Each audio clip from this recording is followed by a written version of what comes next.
इस साल के सबसे महंगे कंपैरिजन में आपका स्वागत है दोस्तों। एक तरफ हमारे पास 1,60,000 रुपए का वीवो का X Fold 3 और दूसरी तरफ OnePlus का फेमस OnePlus Open। दोनों ही फोल्डेबल फोन है और आज की इस वीडियो के अंदर हम बात करेंगे कौन सा फोल्ड ज्यादा सेंस बना रहा है 2024 के अंदर। तो वीडियो स्टार्ट करने से पहले चैनल पर नए हो चैनल सब्सक्राइब कर देना अगर वीडियो अच्छी लगे तो। बाकी पूरी वीडियो देखकर आप कमेंट्स में जरूर बताना कि दोनों में से आप किस पर 1.5 लाख रुपए के अराउंड खर्च करना पसंद करोगे। अभी तक मार्केट के अंदर OnePlus और Oppo के फोल्ड इसलिए ज्यादा फेमस थे क्योंकि जो इसकी इन हैंड फील है ना वो किसी नॉर्मल फोन जैसी है। यहाँ पर विड्थ देख सकते हो, अगर मैं किसी नॉर्मल फोन से भी कंपेयर करूंगा ऑलमोस्ट सेम है, लेकिन ये फोल्ड वाली फील भी देते थे क्योंकि ये भाई काफी मोटे फोन थे। लेकिन जब से मैंने भाई ये वीवो का फोल्ड अनबॉक्स करा है मैं लिटरली शॉक हो गया हूँ। क्या भाई फोल्ड फोन भी एक नॉर्मल फोन जैसी इन हैंड फील दे सकते हैं, क्योंकि यहाँ पर इसकी थिकनेस एक्चुअली काफी कम है जिसकी वजह से किसी नॉर्मल फोन जैसे ही लगता है। यहाँ तक कि जब आप इस फोन को रखोगे और साइड में S24 अल्ट्रा आईफोन रखोगे तो इसकी थिकनेस ऑलमोस्ट सिमिलर ही लगती है। यहाँ पर आप खुद भी देख सकते हो। तो इसे कहा जा सकता है इकलौता ऐसा फोन है मार्केट के अंदर जो आपको एक नॉर्मल फोन जैसी फील देगा और भाई एक बड़ी डिस्प्ले भी देगा अनफोल्ड करते। और कहीं ना कहीं जो नॉर्मल इन हैंड फील आ रही है ना वो दो रीजन की वजह से हो रही है। एक तो यहाँ पर आप साइड में देख सकते हो हल्का सा कर्व मिलता है जिसकी वजह से ग्रिप बढ़िया बन रही है।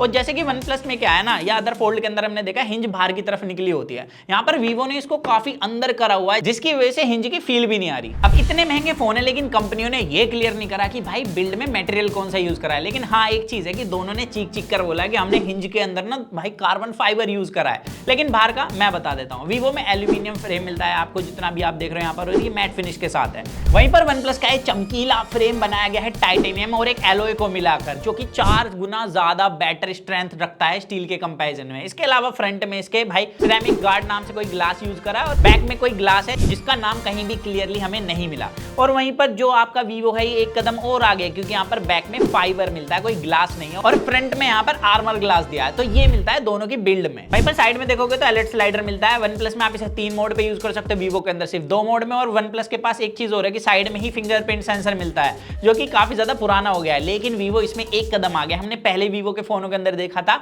अल्ट्रासोनिक फिंगरप्रिंट सेंसर, तो इसमें भी मिलता है अंदर वाली डिस्प्ले में भी और बाहर वाली डिस्प्ले में भी। आप एक ही जगह रजिस्टर करो और अनलॉक कहीं से भी कर सकते हो। और वीवो के पास एक एडवांटेज और है कि IPX8 रेटेड है और OnePlus IPX4 रेटेड है, जिसकी वजह से वीवो का फोन ज्यादा पानी झेल सकता है। हालांकि दोनों ही कंपनी वारंटी नहीं देती है, खराब होगा तो आपकी जेब पर ही फटका लगेगा, वो भी कई हजार रुपए का। अब बात करते हैं दोनों की डिस्प्ले की, क्योंकि दोनों में भाई दो डिस्प्ले मिलती है। तो सबसे पहले बाहर वाली डिस्प्ले की बात करेंगे, जहां पर वीवो के पास 6.5 इंच की फुल HD डिस्प्ले है और OnePlus के पास 6.31 इंच की फुल HD डिस्प्ले है। लेकिन एक डिफरेंस आ जाता है, जैसे कि वीवो है ना इसके पास सिर्फ आपको नॉर्मल एमोलेड पैनल मिलता है और OnePlus के पास LTPO एमोलेड पैनल है। बाकी दोनों के पास 120 हर्ट्ज का पैनल है, चलाने में काफी स्मूथ है, कोई भी मेरे को जिटर वगैरह नहीं मिला है बाहर वाली डिस्प्ले को यूज करते हो। और दोनों डिस्प्ले HDR10+ और डोल्बी विजन सर्टिफाइड है, तो आप इसके अंदर मस्त कंटेंट भी स्ट्रीम कर सकते हो किसी नॉर्मल फोन की तरह ही।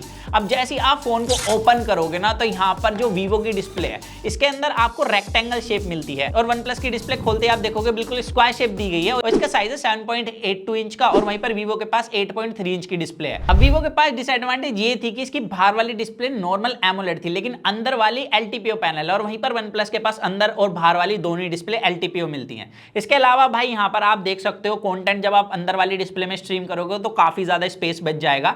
तो मेरे को लगता है ये तो मल्टीटास्किंग के लिए काम आने वाली है। ज्यादातर जब आप कोई कंटेंट देखोगे तो बाहर वाली डिस्प्ले ज्यादा सेंस बनाएगी दोनों ही फोनों की। अब OnePlus के पास एक डिसएडवांटेज ये है कि इसके पास सिर्फ 2800 निट्स की पीक ब्राइटनेस मिलती है और वीवो के पास मिलती है 4500 निट्स की पीक ब्राइटनेस, जिसकी वजह से जब आप कोई HDR कंटेंट स्ट्रीम करोगे तो वीवो की डिस्प्ले ज्यादा ब्राइट है। और जो ब्राइटनेस होती है ना जो निट्स में है, ये ऐसा नहीं है हमेशा 4500 निट्स पर ही रहेगा। ये बेसिकली लैब टेस्टेड होती है। जब भी आप कोई HDR कंटेंट स्ट्रीम करोगे वहां पर जो सबसे ब्राइट पार्ट है वो कुछ सेकंड के लिए 4500 निट्स पे जाता है इसका और OnePlus में 2800 निट्स का। लेकिन फिर भी इंडोर के अंदर जितना ही मैंने यूज करा वीवो की डिस्प्ले ज्यादा ब्राइट मिलती है, अंदर बाहर दोनों की ही। बाकी अगर आप कोई कंटेंट स्ट्रीम करते हो तो डिफरेंस सिर्फ इतना आता है, OnePlus के अंदर आपको नेचुरल टाइप ऑफ कलर मिलते हैं और वीवो के पास थोड़े से सैचुरेटेड कलर है जो कि आपकी पर्सनल प्रेफरेंस रहेगी। लेकिन बाहर जाते ही वीवो थोड़े टाइम तक तो ज्यादा ब्राइट फील होता है, लेकिन कुछ टाइम होते ही भाई वीवो डल हो जाएगा और OnePlus ज्यादा ब्राइट फील होता है। तो वो आप मेरे को कमेंट्स में बता सकते हो आपको सैचुरेटेड कलर पसंद है या OnePlus वाले नेचुरल कलर। और जो कंटेंट देखते हो स्पीकर्स की क्वालिटी वो हमेशा की तरह इस बार भी OnePlus की ज्यादा बेटर है। इसके स्पीकर ज्यादा लाउड और ज्यादा रिच है वीवो के कंपैरिजन में। वीवो जैसे 1,60,000 ले रहा है तो वो बिल्कुल भी उसमें जस्टिफाई नहीं कर रहे। और एक चीज और जस्टिफाई नहीं कर रही, वो है हैप्टिक्स। यहाँ पर हैप्टिक्स मोटर बिल्कुल सड़ी हुई डाली है इन्होंने।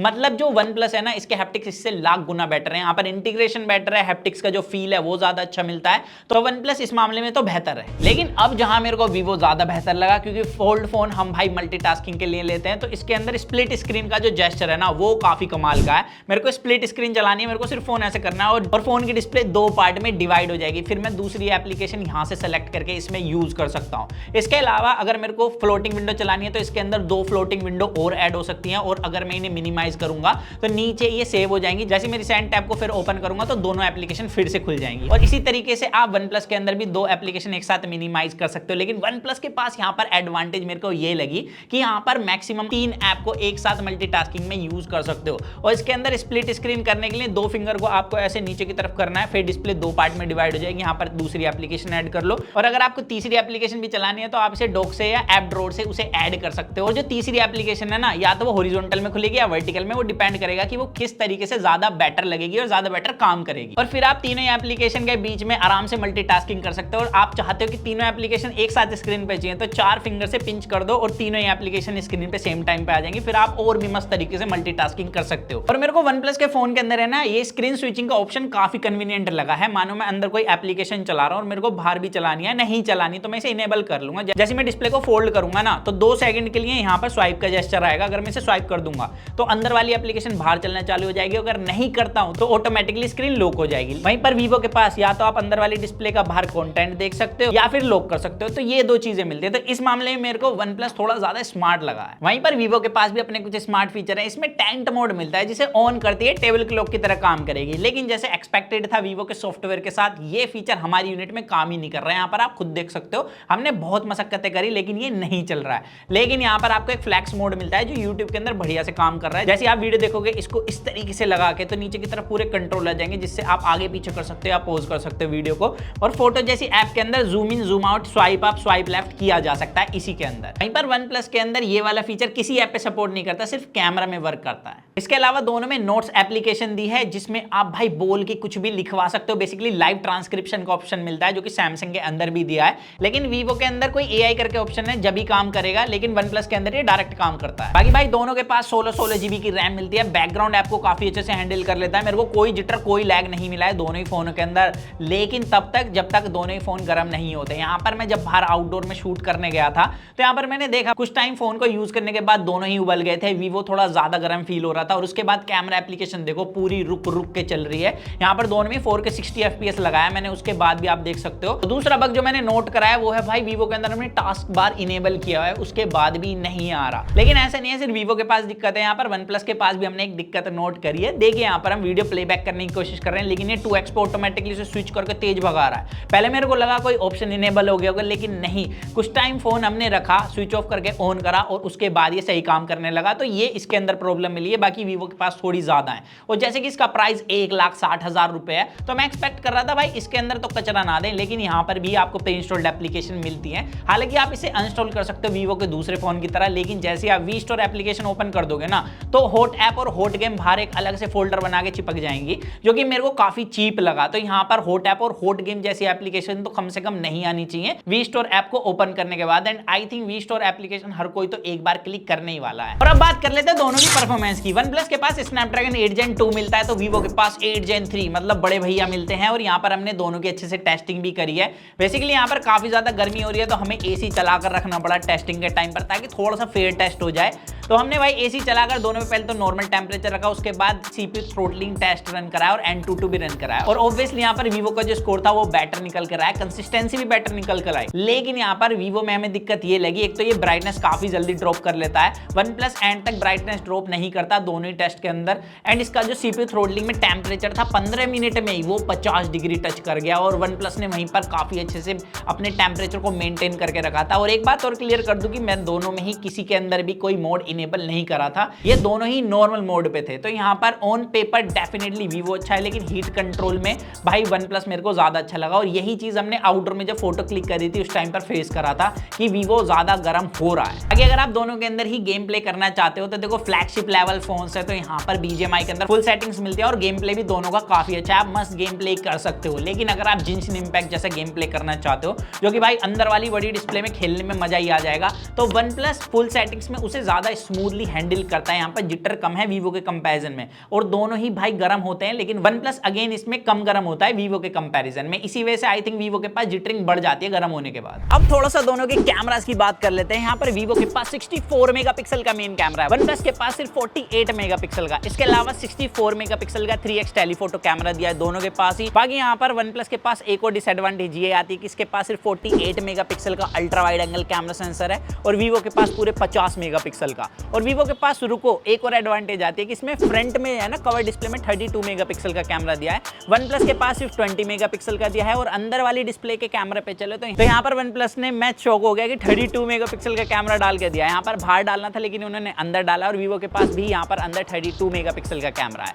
अब यहाँ पर इन सबको साइड करके सबसे पहले चलते हैं बैक कैमरा वीडियो पे। तो स्पेसिफिकेशन साइड करके जितना हमने वीडियो रिकॉर्ड करी, वीवो के पास आप 8K में वीडियो रिकॉर्ड कर सकते हो, लेकिन वन प्लस के पास सिर्फ 4K 60 FPS तक की वीडियो रिकॉर्ड की जा सकती है। और हमने 4K 60 FPS में दोनों के अंदर वीडियो रिकॉर्ड करी है। यहाँ पर लाइट कंट्रोल से लेकर स्टेबलाइजेशन तक मेरे को वीवो की ज्यादा अच्छी लगी है। वन प्लस के अंदर आप देख सकते हो जिटरिंग मिलती है, लेकिन यहाँ पर जैसे आप फ्रंट कैमरे पे आओगे तो अपोजिट लाइट में भाई वन प्लस ज्यादा बेटर परफॉर्म करता है वीवो के कंपैरिजन में। यहाँ पर वीवो के अंदर काफी ज्यादा हेजीनेस हो जाती है, लेकिन वीवो के पास लाइट कंट्रोल मेरे को किसी किसी सिचुएशन में अच्छा मिला है। लेकिन वीवो के पास एक डिसएडवांटेज यहाँ पर ये है कि फ्रंट से आप सिर्फ 1080p 60 FPS में वीडियो रिकॉर्ड कर सकते हो, और वन प्लस के अंदर 4K 60 तक की जा सकती है। और सेम रिजल्ट हमें फोटोज के अंदर देखने के लिए मिले। यहाँ पर कलर्स जो है वो वीवो के ज्यादा आई प्लीजिंग है, डिटेल्स भी बेटर मिलती है, लेकिन कहीं कहीं पर जो HDR है वो वन प्लस का ज्यादा बेटर परफॉर्म करता है। यहाँ पर आप खुद देख सकते हो, स्पेशली जब पोर्ट्रेट मोड के अंदर HDR हिट होता है तो वहां पर वीवो कहीं कहीं थक सा जाता है, मतलब पूरा बैकग्राउंड ब्लोन आउट कर देता है, लेकिन वहां पर वन प्लस बेटर निकल कर आता है। लेकिन यहाँ पर उसको साइड करें तो सब्जेक्ट पर ज्यादा बेटर डिटेल भाई वीवो के अंदर मिलती है।